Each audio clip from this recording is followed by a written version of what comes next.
الحمد لله الذي أعز العلم في الأعصار والصلاة والسلام على النبي والصلاة والسلام على النبي المختار وعلى آله وأصحابه وأزواجه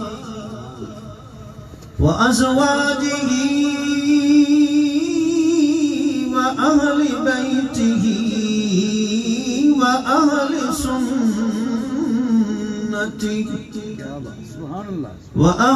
سنته وأولياء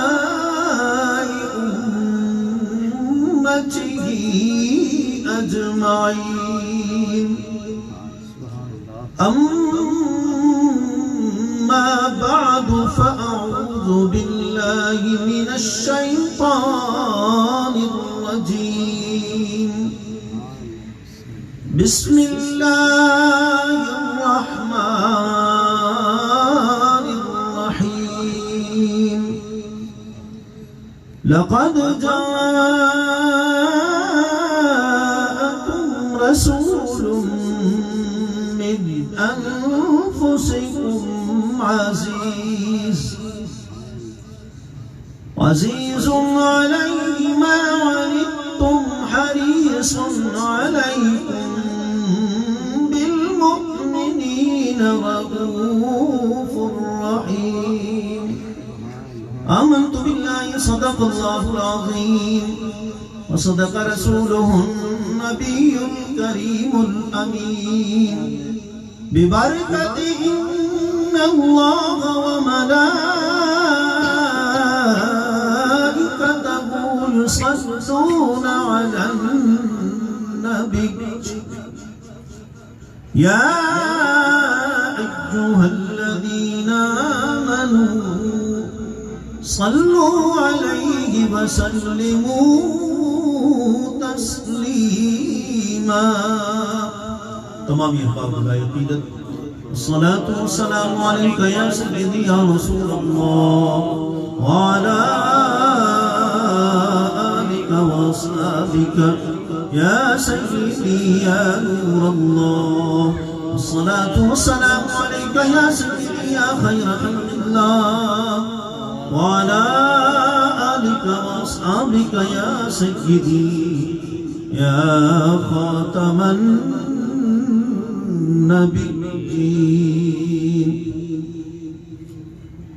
حمد و صلاۃ کے بعد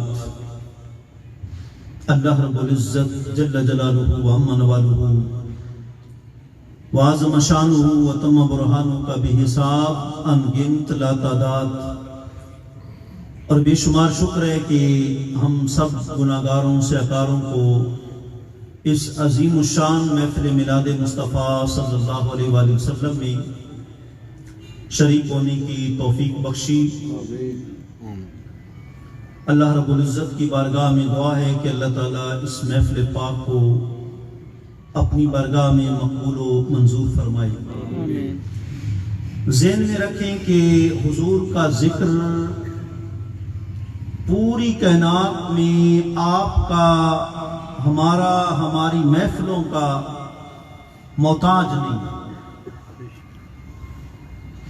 آپ، ہم، چرند پرند، انسان، حیوانات، نباتات، غرض کے جس وقت کوئی مخلوق بھی باقی نہیں رہے گی، اللہ نے حضور کے ذکر کو یہ عظمت عطا فرمائی ہے سرکار کا ذکر اس وقت بھی جاری رہے گا۔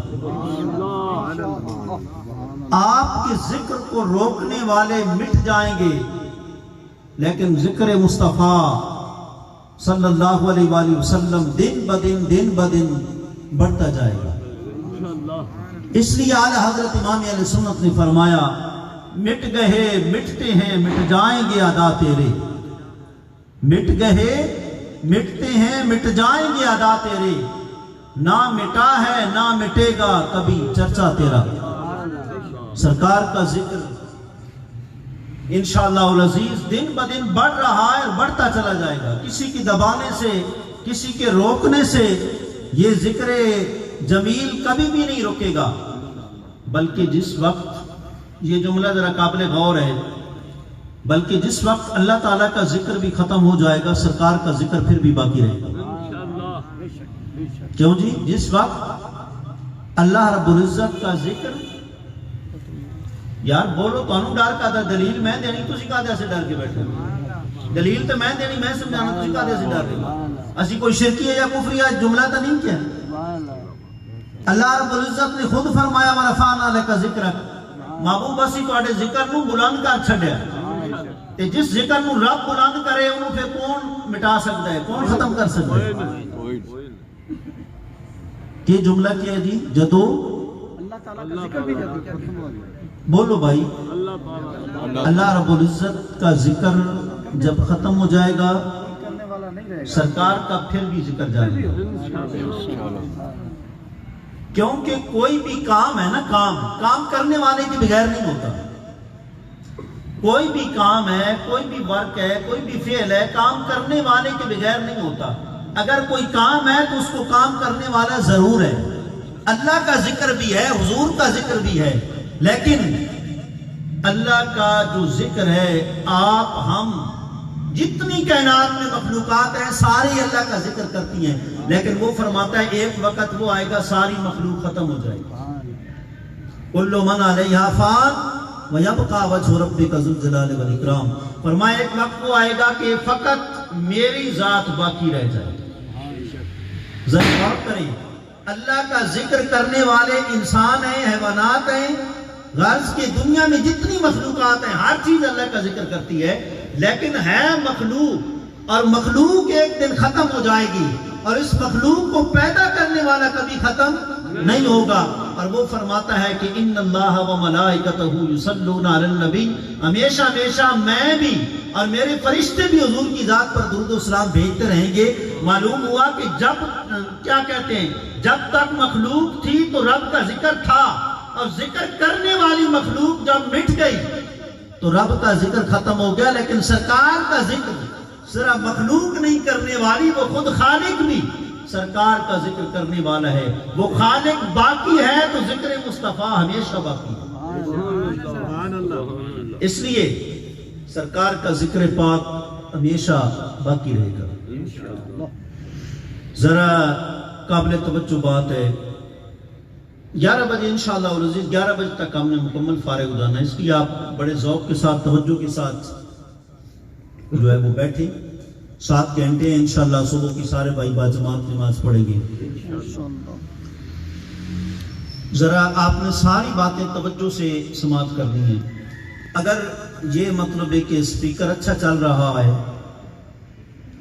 جی، میک اچھا ہے، تو اب بظاہر تو ہم اس کی تعریف کریں گے۔ میں آپ کو اصل سمجھانے لگا ہوں کہ آج میرا موضوع کیا ہے، تو اس کی بظاہر تو ہم اس کی تعریف کریں گے، بہت اچھا سپیکر ہے جی، بڑی آواز پک کرتا ہے، لیکن حقیقت میں اس کی تعریف نہیں، اس کو بنانے والے کی تعریف ہے۔ حقیقت میں میں نے آج سوچا کہ بھائی شہباز صاحب کی پہلی سالانہ محفل میلاد ہے، کون سا ایسا موضوع رکھوں کہ سرکار کی بارگاہ میں قبول ہو جائے، سرکار کی بارگاہ میں قبول ہو جائے۔ تو ظاہر بات ہے وہ موضوع ایسا موضوع ہے سرکار کی بارگاہ میں ریجیکٹ ہو ہی نہیں سکتا، مسترد ہو ہی نہیں سکتا۔ دیکھیں اتنی عظیم اللہ نے ہمیں آقا علیہ السلام عطا فرمائے، ان کی مثل نہ پہلے تھی، نہ اب ہے، نہ قیامت کے بعد ہوگی۔ تو اتنی حسین ہستی اللہ رب العزت نے ہمیں عطا فرمائی تو جہاں کمال اس مالک کا ہے وہاں اولاد کے اچھے ہونے میں ماں باپ کا بھی ضرور دخل ہوتا ہے. کیوں جی؟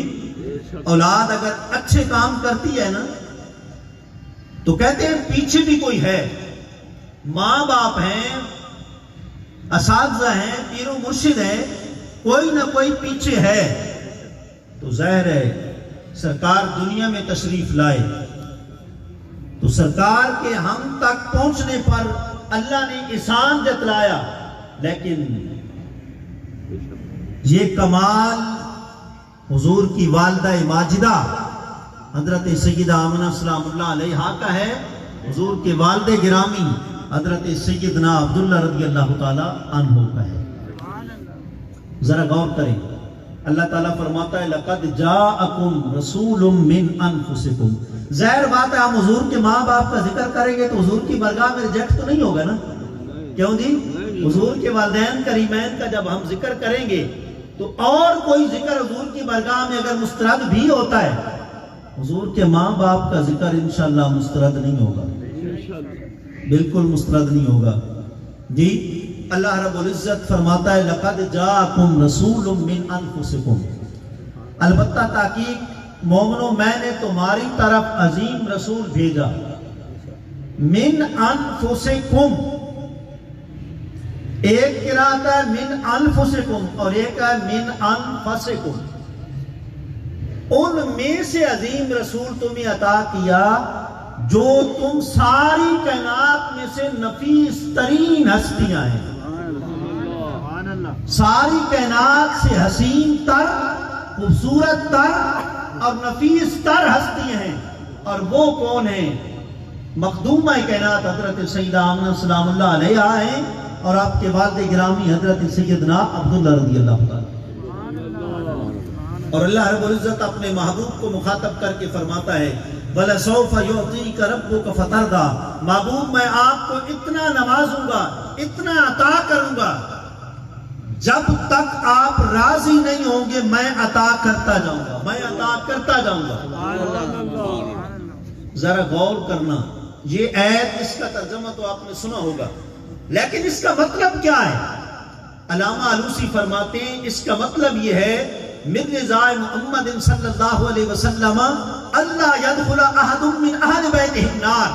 علامہ علوسی فرماتے ہیں کہ اس عطا کا مطلب یہ ہے کہ محبوب آپ کے خانوادہ نبوت میں سے کوئی ایک بندہ بھی میں جہنم میں نہیں بھیجوں گا، آپ کا سارا خاندان نبوت جنتی ہی جنتی ہے. ذرا غور کریں، اللہ جب اپنے محبوب کے سارے خاندان نبوت کو جنتی قرار دے رہا ہے، آپ کا کیا خیال ہے؟ حضور کی شہزادی بھی ساری جنتی ہیں، حضور کی شہزادے بھی جنتی ہیں، حضور کی ساری ازواج بھی جنتی ہیں، حضور کے سارے اصحاب بھی جنتی ہیں. ذرا غور کریں، سارا خاندان، سارے صحابہ جنتی ہو جائیں اور ہم کہیں نعوذ باللہ من ذالک. یہ ہمارا جو موضوع ہے نا، کسی بھی بد عقیدہ سے آپ نے جاننا ہے کہ اس کے اندر کتنی عداوت ہے حضور کی، یہ گستاخ ہے یا حضور کا محب ہے. یہ واحد موضوع ہے، اس سے آپ کو پہچان ہو جائے. آپ جتنے بد عقیدہ ہیں فتاوی رشیدیہ دیکھیں، فتاوی رشیدیہ دیکھیں، اس کے اندر دیوبندیوں نے واضح لکھا ہے. انہوں نے کہا نعوذ باللہ من ذالک حضور کے ماں باپ کفر کی حالت میں دنیا سے گئے. بے ایمانو، اگر حضور کے ماں باپ کفر کی حالت میں گئے تمہیں جنت میں کون لے کے جائے؟ اگر حضور کے ماں باپ جنتی نہیں پھر کوئی بھی جنتی نہیں ہے. اور ابن تیمیہ اور ثناء اللہ مرتصری اہل حدیث غیر مقلد، وہ کہتا حالت شرک میں دنیا سے گئے. ایک ہستی ہے اعلیٰ حضرت امام احمد رضا خان فاضل بریلوی علیہ رحمہ کی، کہ جنہوں نے بعد میں آ کر قلم اٹھایا. اور ایک ہستی وہ بھی تھی کہ اعلیٰ حضرت امام اہل سنت سے پہلے انہوں نے قلم اٹھایا اور پھر حضور نے انعام سے نوازا. اس ہستی کا نام سارے جانتے ہیں، وہ مصر کے عظیم عاشق رسول ہیں. مصر کا ایک گاؤں سیوط. یہ عاشق ضروری نہیں کہ شہر میں پیدا ہوں، اللہ دیہات میں بھی پیدا کر دیتا ہے. جی اللہ اکبر. سیوط ایک دیہات ہے. جب امام صاحب کو پتا چلا کہ آج کل کچھ لوگ بد عقیدگی پھیلا رہے ہیں، ذرا غور کرنا بھائی، اگر کسی نے خدائی دعویٰ کر دیا نا جی، اللہ نے پھر بھی برداشت کر لیا. کیوں جی؟ فرعون نے کہا نا انا ربکم الاعلی، میں خدا ہوں، اللہ نے برداشت کر لیا. لیکن جب اللہ کے پیاروں کی توہین اور گستاخی کی، موسیٰ علیہ السلام سے ٹکر لی، بس پھر اللہ نے تباہ کر دیا. پھر منحوس شکل بنا کے قیامت تک مصر کے عجائب خانے میں رکھ دی ہے کہ جو بھی آئے گا دیکھے گا کہ گستاخوں کا یہ برا انجام ہوتا ہے. معلوم ہوا خدائی دعویٰ کیا، اللہ نے اس وقت تک برداشت رکھا. کوئی نہیں، ٹھیک ہے، یہ کہہ رہا ہے میں تمہارا خدا ہوں، کہنے دو. رب نے خدائی دعویٰ بھی برداشت کر لیا، لیکن جب رب کے پیاروں سے ٹکر لی، گستاخی کی، بے ادبی کی، تو پھر رب نے تباہ و برباد کر دیا. نمرود دیکھ لیں، پوری دنیا پر اس نے حکومت کی ہے. نمرود کافر بادشاہ گزرا ہے جس نے پوری دنیا پر حکومت کی ہے. جی جب تک سجدے کراتا رہا، جب تک اپنے آپ کو خدا منواتا رہا، رب نے برداشت کیا. لیکن جب اللہ کے پیارے ابراہیم علیہ السلام سے ٹکر لی نا، پھر رب نے ایک چھوٹا سا مچھر اس کے دماغ میں ڈالا، اوپر سے جوتوں کے ذریعے چھترول کروائی. جی نمرود بھی تباہ و برباد ہوا. شیطان بڑا عبادت گزار ہے، بڑا عبادت گزار رہا ہے. دنیا کا کوئی کونا ایسا نہیں جہاں شیطان نے سجدہ نہ کیا. جی بلکہ فرشتوں کا استاد بھی رہ چکا. جی اللہ رب العزت کے پیارے جب آدم علیہ السلام کی بے ادبی کی، آپ کو یہ باتیں اس لیے بتا رہے ہیں کہ ہم ادب والے لوگ ہیں، ہم غلامی والے لوگ ہیں. اللہ کسی پہ اس محفل میں وہ وقت نہ لائے کہ وہ گستاخ بنے یا گستاخوں کے ٹولے میں جائے. اللہ نے فرمایا ابا واستکبر وکان من الکافرین، تو نے پوری دنیا کے چپے چپے پر عبادت کی ہے. جب تک عقیدہ درست نہ ہو عبادتیں کسی کام کی نہیں ہوتی.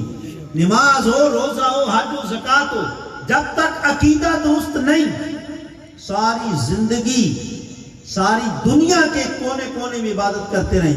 اگر عقیدے میں ذرا بار کوئی ڈیفیکٹ آ گیا، عبادتیں، ریاضتیں، مجاہدیں سب کچھ رہگاہ چلے جائیں گے، سب کچھ ضائع ہو جائے گا. واضح مثال ہے شیطان کی. اللہ نے فرمایا کافر ہو گیا ہے. اللہ اکبر. 5 ٹائم نماز پڑھنے والا، جی ساری باتیں کرنے والا کافر کیوں ہو گیا؟ اللہ نے فرمایا میرے پیارے کی تعظیم کر، تعظیم سے پیچھے منہ موڑ لیا. اللہ نے فرمایا جا، اب میں نے بھی تجھے باہر نکال دیا. جی جا، میری برگاہ سے نکل جا. جنت میں داخل کر کے باہر نکال دیا. جی اب تو کافر ہو گیا، باہر نکل جا. ابا واستکبر وکان من الکافرین. معلوم ہوا کہ اللہ رب العزت جو گناہگار ہے اسے تو معاف کر دیتا ہے، لیکن غدار کو معاف اور بدعقیدگی کو معاف نہیں کرتا. اس لیے کسی کی پیچھے نماز پڑھنی ہو تو پہلے پوچھو بھائی ہمارے آقا علیہ السلام کے ماں باپ کے بارے میں تیرا کیا نظریہ، بتا، پتہ چل جائے. جی تو بات کیا چل رہی تھی کہ جب یہ فتنہ اٹھا، امام جلال الدین سیوطی مصری کے دور میں اٹھا، آپ نے ایک کتاب لکھی کہ حضور کے ماں باپ جنتی ہیں، پھر دوسری کتاب لکھی کہ حضور کے ماں باپ جنتی ہیں، پھر تیسری کتاب لکھی کہ حضور کے ماں باپ جنتی ہیں. جب چوتھی کتاب لکھی نا، گستاخوں کے منہ بند ہو گئے اور سرکار نے پردہ حجاب ہٹا دیا.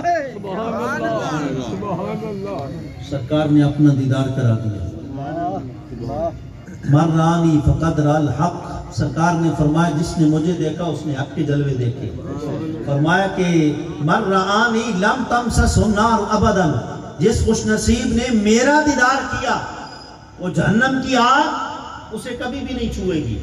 اور فرمایا مر رآنی فی المنام فسیرانی فی الیقظہ، فرمایا جس نے خواب میں میرا دیدار کیا اگر اس کا عشق اور بڑا تو میں سارے پردے ہٹا کے بیداری میں اس کو اپنا دیدار کرا دوں۔ ذہن میں رکھے آج کل جھوٹے فراڈی بڑے لوگ ہیں، دعوے کرتے ہیں مجھے حضور کا دیدار ہوا، تجھے حضور کا دیدار ہوا تیرے چہرے پر سنت رسول کیوں نہیں سجی؟ تجھے دیدار ہوا تیری زلفیں کیوں نہیں؟ تو نے حضور کا مکھڑا دیکھ کر پھر تو نے زلفیں نہیں رکھی، تو نے حضور کا مکھڑا دیکھ کر چہرے پر سنت رسول نہیں رکھی۔ قبلہ عالم پیر میر شاہ صاحب فاطمہ زائیت فرماتے ہیں کہ جس نے اثر و عشاء کی سنت غیر موقتہ بھی چھوڑ دی، اگر وہ بھی دعویٰ کرے کہ مجھے حضور کا دیدار ہوا، فرمایا جھوٹا ہے، بکواس کر۔ دیدار ہوا ہے امام سیوطی کو، جنہوں نے بد عقیدگی کا مقابلہ کیا ہے اور ڈٹ کے کیا ہے، حضور کی روح انور خوش ہو گئی۔ اس لیے میں نے شروع میں آپ کو کہا تھا کہ یہ موضوع مقبول ہے۔ حضور کی روح انور اتنی خوش ہوئی، حضور نے سارا حجاب پردے ہٹا دیے۔ امام سیوطی کو ایک دن کے اندر 75 مرتبہ حضور کا دیدار نصیب ہوا۔ ذرا غور کرنا، ایک دن میں 75 مرتبہ۔ اور یہاں تک نوبت پہنچ گئی، مورخین لکھتے ہیں کہ امام سیوطی کو جو بھی کوئی مشکل مسئلہ پوچھتا، امام سیوطی کے سمجھ میں بظاہر نہ آتا، فوراً الگ کمرے میں جا کر حضور کی بارگاہ میں رجوع کرتے، میرے آقا پردے ہٹائیں، آپ کا غلام مشکل میں ہے، دیدار عطا فرمائیں۔ سرکار دیدار عطا فرماتے، امام سیوطی عرض کرتے یا رسول اللہ یہ مشکل ہے، مشکل کشائی فرمائیں۔ جی امام سیوطی کو سرکار نے یہ انعام عطا فرمایا ہے۔ اس لیے حضور کے ماں باپ کیا ہیں جی؟ اگر وہ جنتی نہیں نا تو جنت میں حضور نے بھیجنا ہے، شفاعت حضور نے کرانی ہے، پھر ہم میں سے کوئی بھی جنتی نہیں جی۔ اور دیکھیں آقا رحمت صلی اللہ علیہ وآلہ وسلم کا غلام، آپ کو پتہ ہے کسی کہانی، میری عادت بھی نہیں، موبائل آگے رکھ کے عادت بھی نہیں، زندگی پڑھانے میں ساری گزر گئی ہے، گزر رہی ہے الحمدللہ۔ اس لیے ذرا آپ نے توجہ سے یہ حدیثیں اور یہ ساری باتیں جو ہے وہ سننی ہیں۔ ہماری عادت ہوتی ہے کہ جہاں بھی جائیں جب واپس آئیں تو سارا کچھ پائیوں کو یاد جی۔ ہمارے کو پڑھنے پڑھانے کی عادت ہے، اور پھر داتا حضور کے قدموں میں ہے، آپ کو پتہ ہے اللہ کے ولی کے قدموں میں اگر کتا بھی بیٹھ جائے تو فیض سے معروم نہیں رہتا، انسان بیٹھ جائے تو زہر ہے۔ ذرا غور کریں، حضور کے ماں باپ، اب آگے جتنی باتیں میں نے پیش کرنی ہے نا، نتیجہ آپ نے نکالنا ہے، ٹھیک ہے جی؟ ایت حدیث پیش کرنی ہے، نتیجہ آپ نے خود نکالنا ہے کہ نتیجہ کیا نکلتا ہے۔ صحیح مسلم کی اور مشکات کی حدیث پاک ہے، سرکار نے فرمایا اگر میری امت کا کوئی میرا غلام قرآن مجید یاد کر لے گا، حافظ قرآن بن جائے گا جی۔ قرآن پڑھا کریں، سب سے زیادہ ہمارے اکابر تلاوت کرتے تھے، پورا سال کرتے تھے، صرف ماہ رمضان میں نہیں۔ سرکار نے فرمایا کہ میرا غلام حافظ قرآن بن جائے گا اگر اس کے فیملی کے 10 افراد ہوں گے نا جن پر دوزخ واجب ہو چکی ہوگی، حافظ قرآن فیملی میں آ جائے گا تو پھر اللہ رب العزت کی بارگاہ میں عرض کرے گا، مولا میں دیکھ کے آیا ہوں جہنم کے اندر 10 میرے فیملی کے افراد جل رہے ہیں، اور تیرے محبوب کا وعدہ ہے میرے اوپر نازل شدہ قرآن جو میرا غلام یاد کر لے گا، 10 افراد اگر اس کی فیملی کے ایسے ہوں گے جن پر دوزخ واجب ہو چکی ہوگی، حافظ قرآن کی وجہ سے آتش دوزخ حرام ہو جائے گا۔ حافظ قرآن کہے گا مولا مجھے جنت میں بھیجنا ہے تو میرے ساتھ وہ 10 افراد ہیں نا ان کو بھی جنت میں بھیج دیں۔ بلکہ یہاں تک ایک حدیث میں آتا ہے کہ آقا علیہ السلام نے فرمایا کہ دنیا کے اندر اگر کوئی بندہ وضو کے وقت کسی کی تعظیم کے لیے برتن میں پانی ڈال کے اس کے آگے رکھ دے گا، بھئی یہ حضور کی امت کا غلام ہے، حضور کا غلام ہے، حضور کی دین کا وارث ہے، خاتم دین ہے، جب قیامت کا دن آئے گا نا وہ جہنم میں اگر جلنے کی اس کی آواز وہ گزرتے ہوئے دیکھ لے گا، پہچان لے گا، اور وہ اتنا کہے گا کہ آپ مجھے بھول گئے ہیں؟ میں نے تو آپ کی تعظیم کی تھی، وضو کے وقت برتن میں پانی ڈال کر آگے رکھا تھا. اب وہ وہاں خادم دین کھڑا ہو جائے گا، وہ کہے گا مولا یہ بندہ بڑا مخلص اور سچا ہے، گناہگار ضرور ہے لیکن اسے بھی میرے ساتھ جنت میں بھیج دے. اللہ کریم فرمائے گا کہ میں انبیاء کی، علماء کی اور شہداء کی کبھی بھی سفارش مسترد نہیں کرتا. ٹھیک ہے آپ نے کہہ دیا اس کو ساتھ جنت میں لے جاؤ. ذرا غور کریں، 10 افراد جن پر جہنم واجب ہو چکی ہوگی، قیامت والے دن کیا ہوگا؟ حافظ قرآن ان کو جنت میں لے کے جائے گا. اب نتیجہ آپ نے نکالنا ہے. 10 جہنمی ہو چکے ہیں لیکن حافظ قرآن ان کو جنتی بنا رہا ہے. تو جن پر سارا قرآن نازل ہوا ہے، نتیجہ آپ نے نکالنا ہے. العم سے لے کر من الجنت والناس تک جن پر سارا قرآن نازل ہوا ہے، اگر ہم کتابوں میں لکھ دیں کہ نعوذ باللہ من ذالک ان کے ماں باپ جنتی نہیں ہیں، ذرا غور کریں، ان پر نازل ہونے والا قرآن کو یاد کر لے، 10 جہنمیوں کو جنتی بنا دے، تو حضور کے ماں باپ، حضور کے سینہ لم نشرح پر 30 پارے نازل ہوئے. آپ کا کیا خیال ہے؟ حافظ قرآن ان کا غلام اور امتی، اگر وہ قیامت والے دن اپنے 10 افراد کو جنت میں لے جائے گا تو آپ کا کیا خیال ہے؟ حضور اپنے ماں باپ کو بھول جائیں گے؟ کیوں بھائی کوئی بات ہے یار؟ وہ 10 یار کوئی گل ہے؟ انہوں نے جو کتابیں لکھا ہے انہوں تو تسی نہیں زیادہ کر رکھ دے. ذرا کوئی بیدبی گستاخی ہو گئی معاف کرو. ذرا زمین دا مٹی دا اثر انہیں میرا مولانا خادم صاحب دے گاؤں دا صرف ادھا گھنٹہ 15-20 منٹ دا صرف فرق ہے. وہ زمین دا اثر ہے 2.5 نمبر. یہ منافقت، جھوٹی تعریف، یہ وہ آتے نہیں. الحمدللہ کوئی بیدبی ہوگی اس وقت تو معاف کرو، دلوں کوئی نہیں ہوئے گی، دل دے اندر پھوٹ منافقت رکھی نہیں جا سکتی. ذرا غور کرو کہ 10 بندے جہنمی ہو چکے، ایک حافظ قرآن آ گیا، اس نے جنتی بنا دیا، اس کی سفارش نہیں جنتی بنا دیا. تو 30 پارے جن پر نازل ہوئے، ہم کہیں قیامت والے دن جی نعوذ باللہ من ذالک حضور کے ماں باپ جنتی نہیں ہے، تو ہم سے بڑا ظالم بھی بدبخت بھی کوئی نہیں ہے. سمجھ آگئی جی؟ ذرا آگے تھوڑا اور بڑھے. یہ تو حافظ قرآن کی شان ہے نا. اور جب قیامت کا دن آئے گا نا، حافظ قرآن کے والدین، ماں باپ، اللہ رب العزت ان کو بلائے گا، آ جاؤ. یہ شرط نہیں ہے کہ والدہ پڑھی لکھی ہو، والد پڑھا لکھا ہو. ان کے نیت اور ارادوں میں اخلاص ہو کہ میں نے اپنے بیٹے کو جو ہے وہ حفظ کرانا ہے. کوئی نہیں یار میں تو اس مہنگائی کا مقابلہ کر لوں گا، بیٹے کو تو حفظ کراؤں، کل قیامت والے دن میری بخشش اور شفاعت کا ذریعہ بنے گا. ہمارے الحمدللہ مسلمانوں میں ابھی تک جذبہ ایمانی محفوظ ہے. کئی مجھے بھائیوں کے فون آتے ہیں، اللہ نے بیٹا دیا ہے، انشاءاللہ میں اس بیٹے کو جو ہے قرآن مجید یاد کراؤں گا. بڑا اچھا جذبہ ہے. اب وہ بے ایمان نکالنا چاہتے ہیں لیکن انشاءاللہ حضور کا ایک غلام بھی اس کے ناک میں رہے گا، یہ جذبہ نہیں نکال سکتا. جی اللہ تعالیٰ بلائے گا، آ جاؤ جی، جی آ جاؤ. ہاں اللہ تعالیٰ نہیں فرمائے گا آ جاؤ بابا جی، ہوتے تو سارے نوجوان ہونا ہے نا، اللہ نے نوجوان کر دینا ہے نا. یہ قرآن مجید کے اندر موجود ہے نا، اِنَّا أَنشَأْنَاهُنَّ إِنشَاءً فَجَعَلْنَاهُنَّ أَبْكَارًا. ایک بوڑھی مائی آئی حضور دی برگاہ، یا رسول میں جنت میں جاؤں گی. سرکار نے خوشخبری کی تھی، فرمایا نہیں. بوڑھی مائی رو پئی، یا رسول اللہ تھوڑے تے قرآن نازل ہوا ہے، دن رات میں تلاوت کر دی ہیں، تہجد کی نماز پڑھ دی ہیں، سارے حقوق ادا کر دیا، تسی فرما رہے ہو جنتی نہیں. رونا شروع کیا. حضور نے صحابہ نے فرمایا مائی نو کہہ دو تو اس طرح بڑھاپے دی حالت میں جنت میں نہیں جانا، قیامت والے دن تینوں اللہ نوجوان کر کے جنت میں بھیجے. اللہ رب العزت بلائے گا.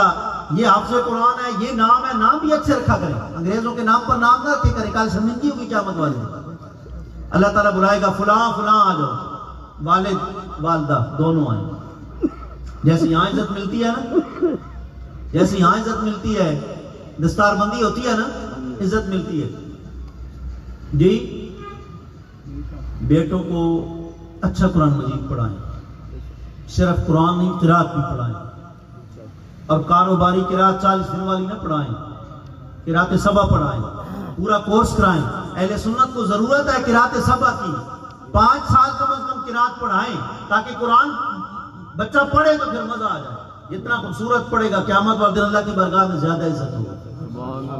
اللہ تعالیٰ فرمائے گا آ جاؤ. اللہ تعالیٰ نا ماں باپ کے سروں پر نورانی تاج رکھے گا.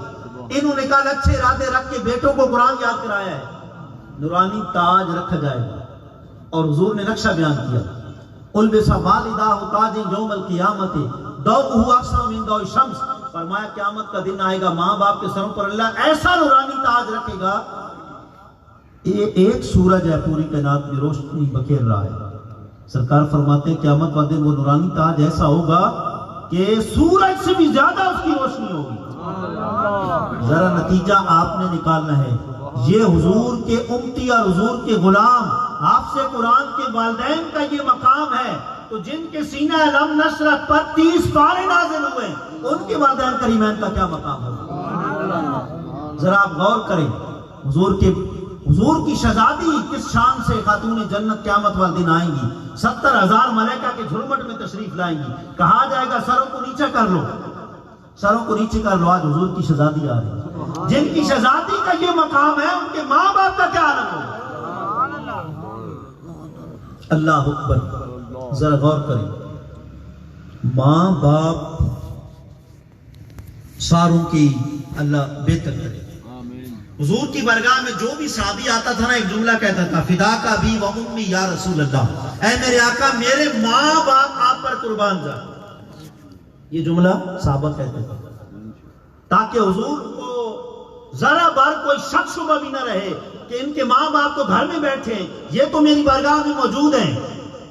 جی اس لیے وہ ماں باپ اگرچہ گھر میں ہوتے تھے لیکن صحابہ کہتے تھے ہمارے ماں باپ آپ پر قربان, یعنی ہم تو موجود ہیں, ان کی ضرورت پڑی تو وہ بھی آپ پر نثار ہو جائیں گے. جی یہ جملہ صحابہ اکثر کہا کرتے تھے. جی سرکار کا اور صحابہ کی عظمت کا کون مقابلہ کر سکتا ہے. نوح علیہ السلام 950 سال کا عرصہ تبلیغ کرتے رہے, صرف 40 مرد اور 40 عورتوں نے اسلام قبول کیا. 80 ٹوٹل.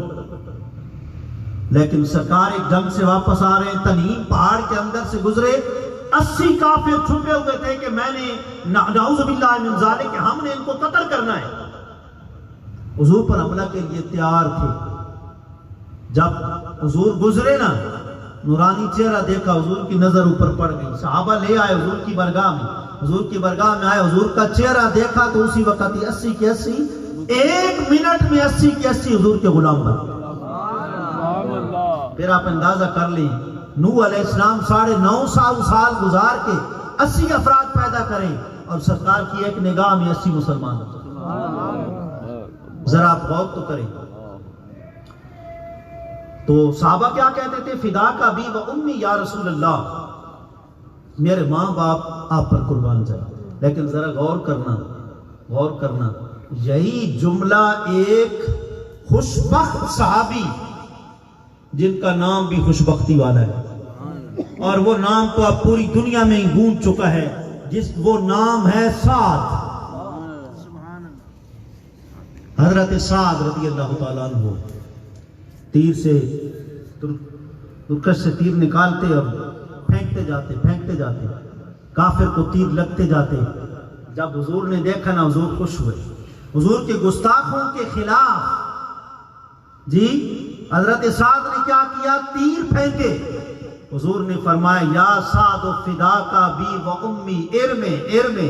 اے سعد تجھ آج تک صحابہ میرے اوپر اپنے ماں باپ قربان کرتے رہے, لیکن اب یہ منظر وہ ہے کہ سعد میری طبیعت اتنی خوش ہوئی, تو نے گستاخوں کو ختم کیا ہے, بدعقیدگی کا تو نے خاتمہ کیا ہے, میرے ماں باپ ساتھ تجھ پر قربان جائیں, میری والدہ حضرت سیدہ آمنہ قربان جائیں, میرے والد گرامی حضرت سیدنا عبداللہ تجھ پر قربان جائیں کہ آج تیرے تیروں نے بڑا کمال دکھایا. ذرا غور کریں. حضور نے حضرت سعد کے لیے جملہ فرمایا. کیوں فرمایا؟ اگر حضور کے ماں باپ جنتی نہیں تو حضور یہ تعظیم دے رہے ہیں. ویسے حضور تو تعظیم اس لیے دے رہے ہیں نا کہ میرے ماں باپ جنتی ہیں, لہذا میں اپنے جنتی ماں باپ ساتھ تجھ پر قربان کرتا ہوں. ذرا غور کریں. آپ دیکھتے ہیں نا اگر کوئی اچھا بچہ ہوتا ہے نا یا کوئی اچھی خاتون ہوتی ہے, سارے کہتے ہیں یار یہ بڑا اچھا ہے. اس کا مطلب ہے کہ یا سکول کی دیواروں پر آپ ایک جملہ دیکھتے ہیں لکھا ہوتا ہے کہ اچھا اخلاق اچھے خون کی علامت ہے. یہ آپ نے جملہ کئی جگہ سکول کی دیواروں کے اوپر چاکنگ آپ نے دیکھی ہوگی. اچھا کیوں جی؟ اچھا اخلاق، اس کا مطلب آپ جاگ نہیں رہے جی. اچھے خون کی علامت. اچھا اخلاق اچھے خون کی علامت اور نشانی ہوا کرتا ہے. اور اولاد میں خون کس کا ہوتا ہے؟ کیوں جی؟ اولاد میں خون کس کا ہوتا ہے؟ ماں باپ کا. اولاد میں خون ماں باپ کا ہوتا ہے. اگر اولاد اچھے کام کرتی ہے اور اچھے اخلاق کا مظاہرہ کرتی ہے تو پھر لوگ کیا کہتے ہیں؟ اچھا اخلاق. کیوں جی؟ اچھا اخلاق اچھے خون کی علامت ہے. ذرا آپ غور کریں. ایک وقت وہ آیا جنگ احد کے اندر کہ کافر بدبخت نے تیر پھینکا، صحابہ ادھر ادھر منتشر تھے، سرکار پہاڑی کے پاس تھے، سرکار تھوڑا آگے ہوئے، کافر نے تیر پھینکا، سیدھا چہرہ نبوت پر آ کر خون کے ففارے جاری ہو. آگے کوئی بھی صحابہ میں سے نہیں تھے. ایک خوشبخت صحابی حضرت مالک بن سنان رضی اللہ تعالیٰ. کیا نام ہے جی؟ عاشقوں کے نام یاد کرنے ہیں. آپ پوچھتے ہیں نا کہ بیٹے کا نام کیا رکھے؟ بیٹے کا نام عاشقوں والا نام رکھے. مالک بن سنان. انہوں نے دیکھا کہ حضور کے آگے کوئی بھی نہیں ہے، خون بہ رہا ہے، کافر نے تیر پھینک دیا ہے. حضرت مالک بن سنان دوڑتے دوڑتے آئے حضور کی بارگاہ میں، اپنا منہ کھولا اور سارے کا سارا حضور کا پیالہ بنا دیا. جو اوپر سے خون ٹپکتا، جو قطرے نیچے بہتے، مالک بن سنان کے منہ میں چلے جاتے. خون بہتا گیا بہتا گیا، بہتے بہتے خون کے قطرات سے منہ حضرت مالک بن سنان کا بھر گیا. اس دوران جنگ بھی رک گئی، صحابہ بھی ارد گرد سے اکٹھے ہو گئے، کافر دوڑ گئے. اب سرکار نے ایک غلام کو اشارہ کیا، پانی لے آئے. سرکار کی نیت یہ تھی کہ میرا خون ہے، میرے عاشق نے اپنے منہ کو اس سے بھر لیا ہے تو پانی ذرا لائیں تاکہ وہ پانی پیئیں، منہ صاف کریں. لیکن قربان جائیے صحابہ کی عظمت پر. وہ صحابی تھے، وابی نہیں تھے. حضرت مالک بن سنان رضی اللہ تعالی عنہ نے عرض کی، یا رسول اللہ میری قسمت میں آپ کا خون اگر آ ہی گیا ہے اب میں کہیں بھی اس کو نہیں جانے دیتا. حضرت مالک بن سنان سارے کا سارا خون نوش کر گئے، سارے کا سارا خون پی گئے. جب پی گئے نا تو سرکار نے یہ نہیں فرمایا کہ خون تم پی گئے لوگ کیا کہیں گے، خون تو پلیت ہوتا ہے، اللہ اکبر، نہیں، بلکہ سارے صحابہ اکٹھے ہو چکے تھے. سرکار نے فرمایا من سرہ ینظر الی رجل من اہل الجنۃ فلینظر الی ھذا. فرمایا جو جنتی دولہے کا دیدار کرنا چاہتا ہے نا، ایک تو 10 صحابہ وہ تھے جن کی میں نے بشارت مسجد میں بیٹھ کے دی تھی، اور مالک بن سنان وہ ہے جن کے جنتی ہونے کی بشارت میدان جنگ میں بیٹھ کے میں دے رہا ہوں. جو جنتی دولہے کا دیدار کرنا چاہتا ہے وہ آ جائے اور میرا خون پینے والے مالک بن سنان کا دیدار کر لے. آپ ذرا غور کریں، اولاد میں خون کس کا ہوتا ہے؟ کیوں جی؟ کس کا ہوتا ہے؟ تو مالک بن سنان نے حضور کا خون پیا، کیا نظریہ رکھ کے؟ یہ نظریہ رکھ کے کہ یہ جنتیوں کا خون ہے، یہ جنتیوں کا خون ہے. صحابہ میں بڑی غیرت تھی. حضرت عثمان غنی نے جب سے حضور کا دیدار کیا ہے نا، ان آنکھوں سے ساری زندگی گزر گئی، پھر شرمگاہ کو نہیں دیکھا، اپنی شرمگاہ کو نہیں دیکھا کہ میری آنکھوں کا وضو نہ ٹوٹ جائے. ایسے عاشق لوگ تھے. تو معلوم ہوا کہ مالک بن سنان کا خون نبوت پینا اور پھر حضور کا اس پر جنت کی بشارت سنانا، یہ اس بات کی دلیل ہے کہ خون وہ بھی پاک تھا اور پینے والے بھی پاک تھے، اس لیے حضور نے جنت کی بشارت سنا. اور پھر آپ غور کریں، قیامت کا دن آئے گا نا، اگر 3 چھوٹے بچے کسی کی فوت ہو گئے، بچے یا بچی، حضور نے فرمایا قیامت والے دن اگر میری امت کے یہ 3 بچے ہوں گے نا تو قیامت والے دن ماں باپ کی شفاعت کرائیں. جنت کے دروازے پر یہ ہوں گے، اللہ فرمائے گا جاؤ جنت میں۔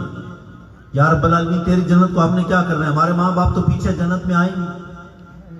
حضور نے فرمایا 3 چھوٹے بچے ماں باپ کو جنتی بنائیں گے جی، چونکہ عورتوں میں حضور واضح فرما رہے تھے، خاتون جو تھی، بخاری کی روایت ہے، حضور خواتین میں واضح فرما رہے تھے، ایک عورت نے یا رسول اللہ 2، فرمایا 2 کا بھی یہی حکم ہے، 2 بھی ماں باپ کو جنت میں لے جائیں گے۔ پھر ایک خاتون بولی یا رسول اللہ ایک ہی بیٹا بچپن میں فوت ہو گیا ہو، معصوم بچہ آپ کی امت کا فوت ہو گیا ہو، سرکار نے فرمایا ایک بھی قیامت والے دن رب کی بارگاہ میں اپنے ماں باپ کو جنت میں لے کے جائے۔ بلکہ مسند امام اعظم کی روایت ہے کہ کچا حمل، کچا بچہ حضور کی امت کا ضائع ہو گیا، ابھی اس کے عذاب بھی پورے نہیں بنے تھے۔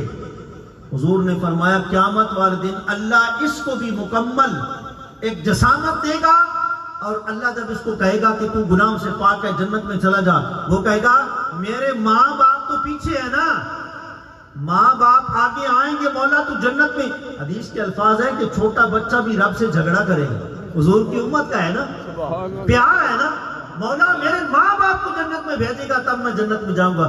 اللہ فرمائے گا اس کے ماں باپ آ جاؤ، بیٹا اپنے ماں باپ کو بھی جنت میں ساتھ لے جاؤ۔ ہم نماز جنازہ میں بھی کہتے ہیں نا وَاجْعَلْهُ لَنَا شَافِعًا مُشَفَّعًا، جب بچے کا نماز جنازہ پڑھتے ہیں دعا اور پڑھتے ہیں نا کہ مولا اس بچے کو شفاعت کرنے والا بنا دے۔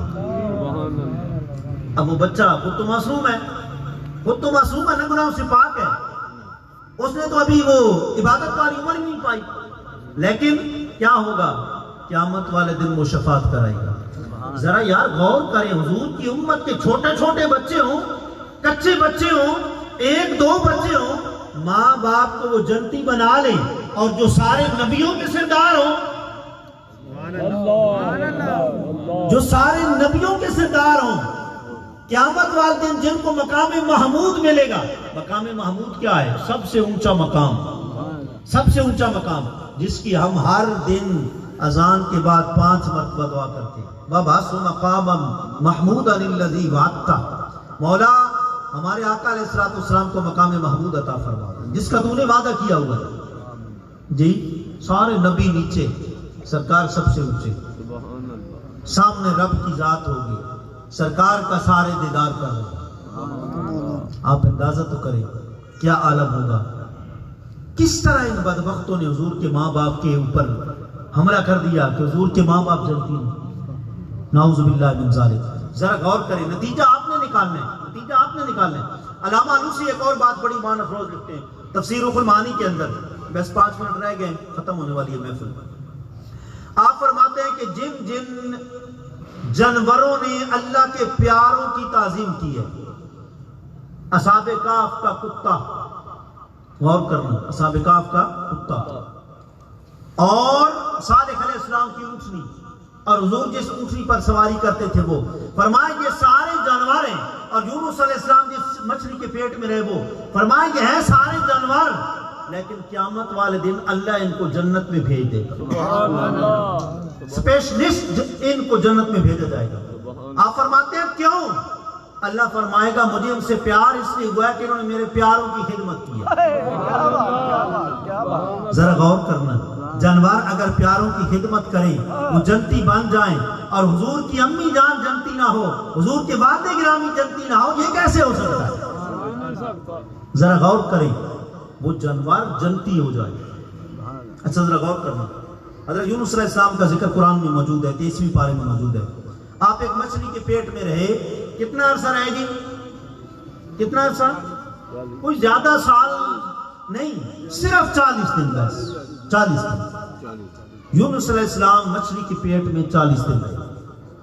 قرآن نے کہا لَلَبِثَ فِي بَطْنِهِ إِلَىٰ يَوْمِ يُبْعَثُونَ، فرمایا اگر یونس علیہ السلام لا الہ الا انت سبحانک انی کنت من الظالمین میرا ذکر نہ کرتے مچھلی کے پیٹ میں، تو فرمایا قیامت تک مچھلی کے پیٹ میں رہے۔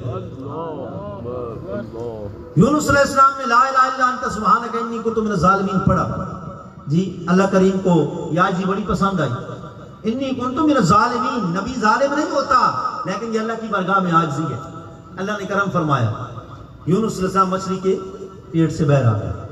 اب تفسیر خازن کے اندر ہے کہ یہ مچھلی قیامت والے دن جنت میں جائے گی، کیونکہ اللہ کے پیارے نبی کا وجود اس مچھلی کے وجود کے ساتھ ٹچ ہوا ہے. لہذا جسم کے ساتھ اگر صالح علیہ السلام کی اونٹنی صالح علیہ السلام سواری کرے وہ جنتی بن جائے. حضور کی اونٹنی جس پر حضور سواری کریں وہ جنتی بن جائے، کیونکہ حضور کا مبارک وجود ٹچ ہوا ہے. ذرا غور کریں، یونس علیہ السلام کا وجود 40 دن مچھلی کے جسم کے ساتھ ٹچ رہے، وہ مچھلی قیامت والے دن جنتی بن جائے. اور جہاں حضور 9 ماہ رہے، نتیجہ آپ نکالیں پھر ان کے جنتی ہونے کا کیا عالم ہے. نعرہ تکبیر، نعرہ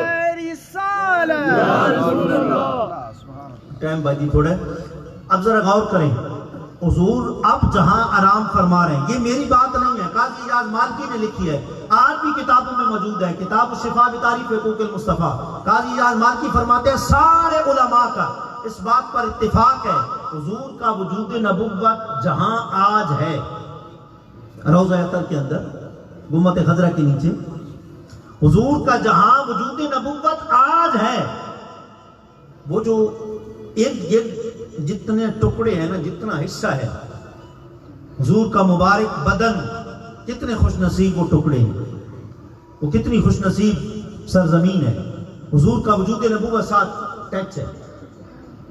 قاضی اعجاز فرماتے ہیں کہ وہ جگہ جہاں حضور کا وجود مس ہو رہا ہے، روضہ رسول کے اندر والی جگہ، قاضی اعجاز فرماتے ہیں وہ کعبۃ اللہ سے بھی افضل ہے، عرش معلیٰ سے بھی افضل ہے، اور فرشتوں کا مرکز عبادت بیت المعمور سے بھی افضل ہے. ذرا غور کریں، کہتے ہیں اس میں کسی کا کوئی اختلاف نہیں. سارے مکتبہ فکر مانتے ہیں جہاں حضور آرام فرما رہے ہیں وہ ٹیلے کعبۃ اللہ سے بھی افضل ہیں، وہ ٹیلے عرش معلیٰ سے بھی افضل ہیں، وہ فرشتوں کا مرکز عبادت جہاں فرشتے سجدے کرتے ہیں بیت المعمور، وہ جگہ بیت المعمور سے بھی افضل ہے.